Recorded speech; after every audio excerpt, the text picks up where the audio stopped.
ఎవడైనా రాని, ఏదైనా కానీ, నీ యవ్వ తగ్గేదెలా? సరుకు చెక్ పోస్ట్ దాటాల్సిందే, టన్నుకి 1,50,00,000 వరకు సంపాదించాల్సిందే. ఈ డైలాగ్ ఎక్కడో విన్నట్టుంది కదా! ఎగ్జాక్ట్‌లీ. 'పుష్ప 1లోను, 'పుష్ప 2లోను మన 'పుష్పరాజ్' అదేనండి ఐకాన్ స్టార్ 'అల్లు అర్జున్' చెప్పినటువంటి డైలాగు. 'పుష్ప 1, పుష్ప 2లో ఎర్రచందనంకి సంబంధించినటువంటి అంశం అంటే ఆ అంశంగా ఈ స్టోరీ అయితే కొనసాగుతోంది. ఎర్రచందనం స్మగ్లింగు అటు పోలీసు వాళ్ళకి, ఇటు సిండికేట్ వాళ్ళకి మధ్యలో ఉన్నటువంటి పుష్పరాజు. ఈ అంశం మొత్తం కూడా 'పుష్ప 1, పుష్ప 2లో మనం చూసాం. బట్ ఆ అంశంలో పుష్పరాజ్ చెప్తాడు. అంటే ఎర్రచందనం యొక్క వాల్యూ ఎంతుంది? అసలు దాన్ని స్మగ్లింగ్ చేసే టైంలో పోలీసులకు దొరికితే లిటరల్లీ కాల్చి చంపుతారు అనే కోణంలో కూడా ఆ సినిమాలో మనకు చూసాము. ఎట్ ద సేమ్ టైం పోలీసులు వాళ్ళని పట్టుకుంటున్నప్పుడు ఎవరైతే ఈ స్మగ్లర్స్ ఉంటారో వాళ్ళు పోలీసుల్ని నరికినటువంటి తీరు కూడా ఈ సినిమాలో మనం చూసాం. అంటే ఈ ఓవరాల్‌గా ఈ ఎపిసోడ్ అంతా చూసుకుంటే ఎర్రచందనం అనేది చాలా వాల్యుబుల్. ఒక్క టన్ను ఎర్రచందనం వచ్చేసి దాదాపుగా 1,50,00,000 వరకు ఉంటుందని మన పుష్పరాజ్ చెప్పినటువంటి అంశాలు మనం చూసాం.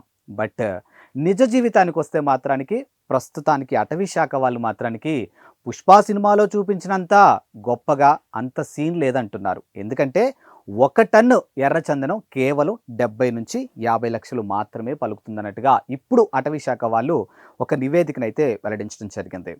ఏదైతే సింగపూర్ కానీ, జపాన్ కానీ, చైనా కానీ ఆ దేశాలకి ఏదైతే మనం అనుకున్నట్టు ఆ లగ్జరీ సంబంధించినటువంటి పనిముట్లు ఉంటాయి కదా, మీన్స్ ఫర్నిచర్ ఉంటుంది కదా.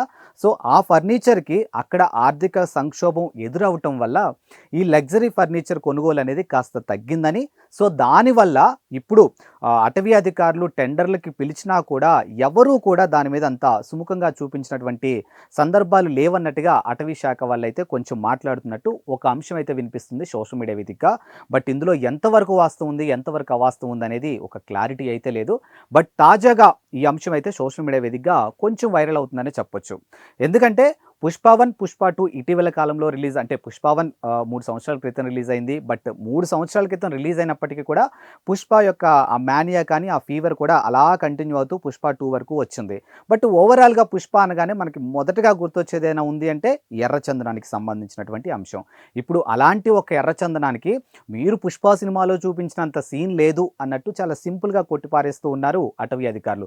దానికి ప్రధాన రీజన్ ఏదన్నా ఉందంటే ఇప్పుడు మనం మాట్లాడుకున్నాం కదా, చైనా కానీ, జపాన్ కానీ, సింగపూర్ లాంటి దేశాల్లో ఆర్థిక సంక్షోభం ఏర్పడడం వల్ల అక్కడ ఏదైతే ఈ రాయల్ ఫర్నిచర్‌కి సంబంధించినటువంటి అంశం కొనుగోలు కాస్త తగ్గింది కాబట్టి దానికి సంబంధించినటువంటి ఇంపాక్ట్ అనేది ఇక్కడ ఉంది. సో ఇప్పుడు టెండర్‌లకు కూడా ఎవరు రావట్లేదని అధికారులు వాపోతున్నటువంటి తీరు మనకి సోషల్ మీడియా వేదికగా వినిపిస్తుంది. బట్ ఇది తెలియని చాలామంది కూడా అంటే లైక్ మనం మాట్లాడుకున్నాం 'పుష్ప 2'కి సంబంధించినటువంటి కొన్ని కాంట్రవర్సీ అంశాలు కూడా మన వెలుగులోకి వచ్చాయి. అంటే ఒక హీరో స్మగ్లింగ్ చేసి ప్రభుత్వాన్ని, అధికారుల్ని మోసం చేస్తే అతనెలా హీరో అవుతాడంటూ చాలామంది సామాజికవేత్తలు మాట్లాడినటువంటి తీరు కూడా మనం చూసాం.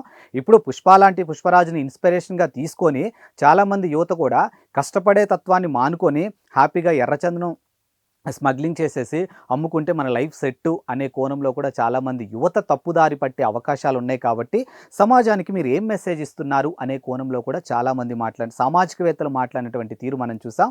బట్ ఓవరాల్‌గా ఈరోజు అటవీ శాఖ అధికారులు దీనికి సంబంధించినటువంటి ఒక అంశాన్ని బయటకు వెల్లడించారు.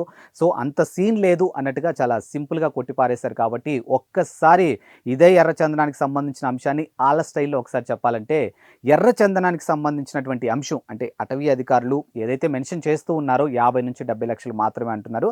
బట్ క్లారిటీ అయితే లేదు. చూద్దాం మరి దీనికి సంబంధించినటువంటి అంశం ఇంకా పూర్తి క్లారిటీ ఏమన్నా వస్తుందా?